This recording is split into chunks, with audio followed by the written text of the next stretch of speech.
Hello and welcome back to the Reverend Gentleman podcast. We're in a different room today, and I still can't seem to figure out my glare. Or do have to deal with on a day-to-day basis is people lying to us. And at the base of everything, integrity in the individual is paramount. If someone lies to you, they don't really have integrity, or if they specifically mislead you for malicious purposes, we would say they wouldn't have integrity, because some people consider the concept of a white lie to be completely and utterly fine. I personally don't. It's still a twisting of information so that is wrong. It's a malicious intent, in my view, compared to what people consider lies of omission, which are just leaving things out. All the information is true, it's this you don't have all of it. The importance of people being able to maintain their integrity is one of the reasons why defamation laws and pretty much all the rag mags that have slandered yellow journalism are really big problems, because they reveal the lack of integrity of the individual who is specifically lying, slandering, and or maliciously spreading information of individuals in order to damage their reputation, which is punishable by law. It reveals that they do not have what it takes to be in a beneficial business relationship, at least within polite society. Oddly enough, integrity is also a very large part, a factor in less than legal activities. If you see any accurate portrayal of things like gangs and cartels and everything else, is that they all have a very basic code of conduct of you don't screw me, we don't screw you. There's a level of integrity there that actually is sadly lacking a lot of the legal side of businesses.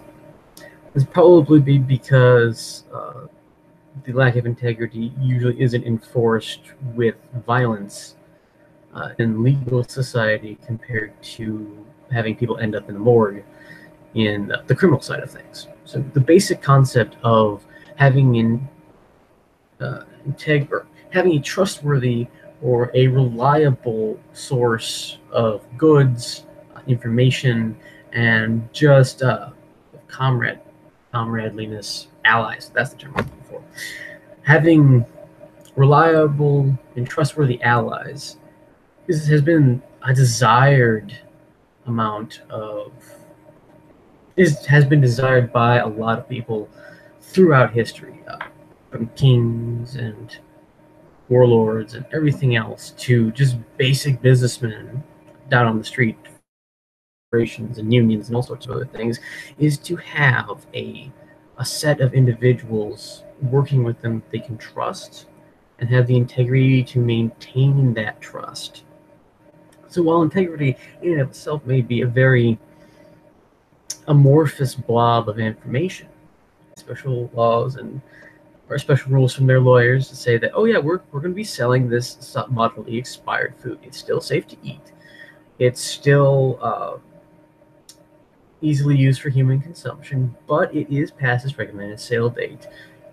There are some places, such as like Dirty Don's and various other places, they have written on the wall the policy that you are fully know that you're taking your life, and you were upfront about them not being as fresh as something you would buy in other supermarkets. So we have the legal integrity on that side of verbal contracts. People expect the integrity of an individual to pretty much abide by their word, and that has been tied to a large number of systems, especially the concept of honor. And it used to be that certain individuals would pledge their honor to do something, which is actually quite a decent example in history is for the United States.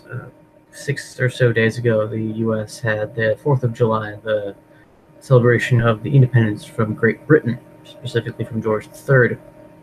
And the individuals who signed the Declaration pledged pretty much everything. But more importantly, they pledge their sacred honor in order to achieve a level of acceptable government and protection of the rights of the individual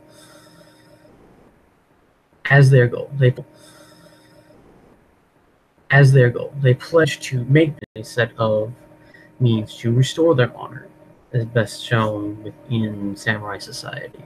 If you want to research that, I'm not an expert on that. Go to someplace else to find that out. It's actually a really interesting study.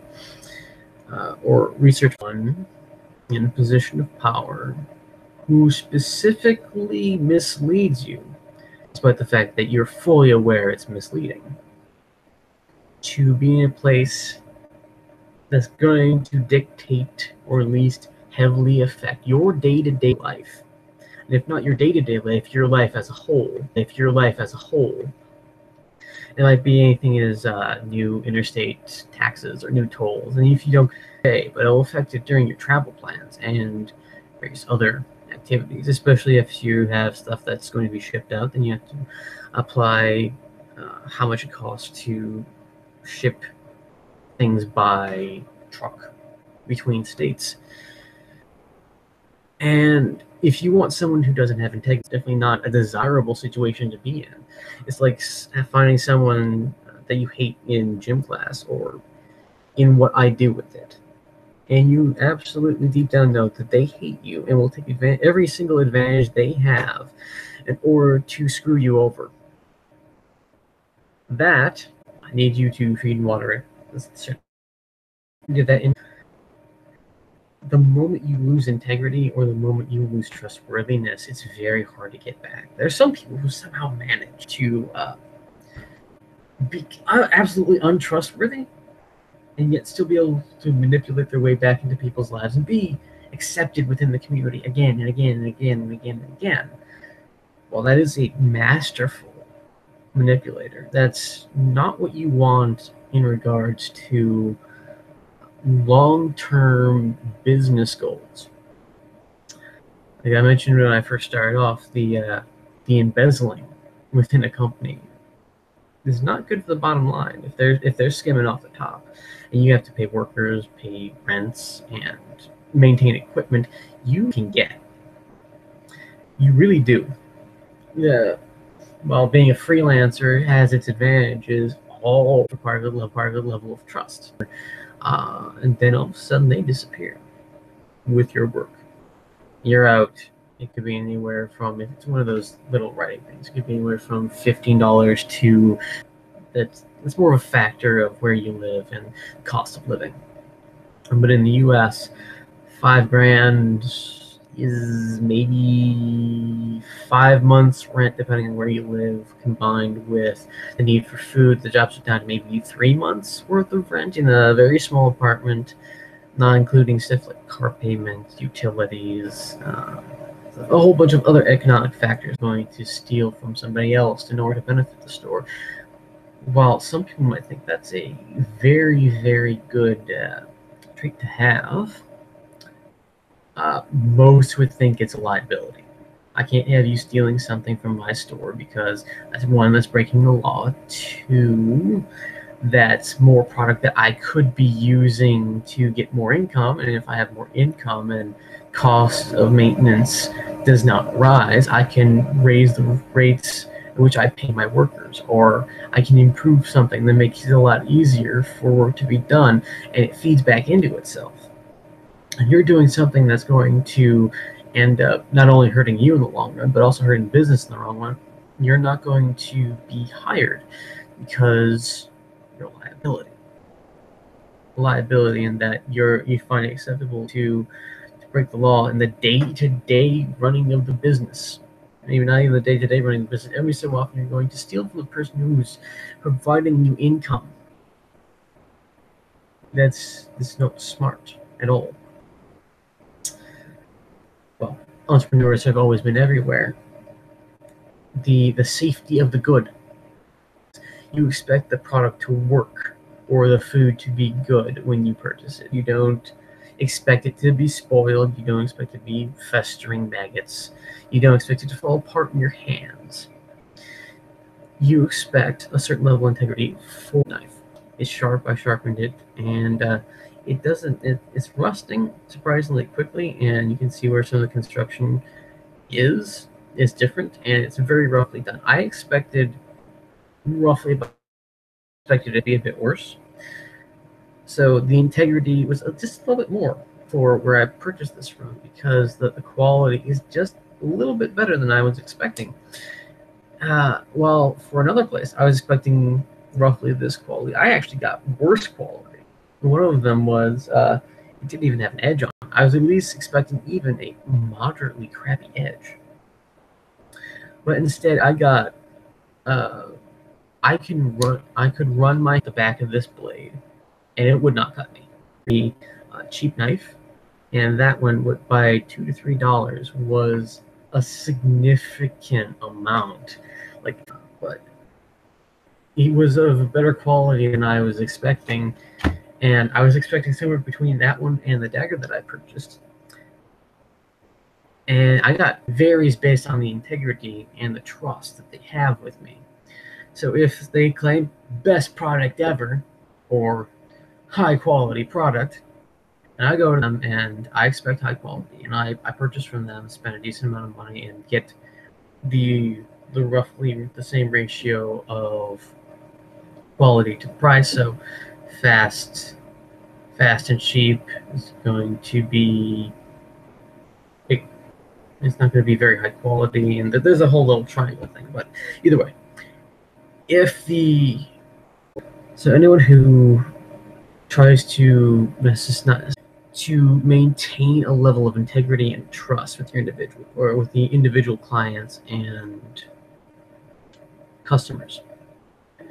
So if I don't put out a good product, if I don't put out good information, or if I don't correct myself, if I've accidentally put out a base product and concepts and life practices as possible, and that's what I want to do. I want to equip people with the mental and sometimes physical tools that they need to be able to survive in the modern world, or at least be able to have the mental skills in order to be able to come up with their own tools and own solutions in the modern world, that they can have a level of independence. That's my goal, and it's also going to hurt them as individuals, because then they'll stop learning. And that's one of the things I wanted to emphasize, that you should continue to learn. You should revamp any and all things that don't work as well as they should. Find new ways, and if the old ways work better than the quote-unquote new ways, then you go off course. You can struggle all you want, but you've now set a precedent. Once you set a precedent with something, it's going to become the standard. So if I always put out a good product and I try my best, well, maybe I shouldn't, and it's going to start preventing you from getting new customers, or it's going to have less positive legal profits, at least, because you can take bribes on the back end, and you can make. You can follow me on Twitter at GentDeerReverend, also found below. And if you like to hear more, you can even apply for classes via the Facebook page, and at some point in the possibly distant future through the WordPress blog, best in a special section. I have to figure that part out. Yeah. As always, think about it. Sincerely, me, the Reverend Gentleman. Have a good evening, and hold on. I'll catch you next time.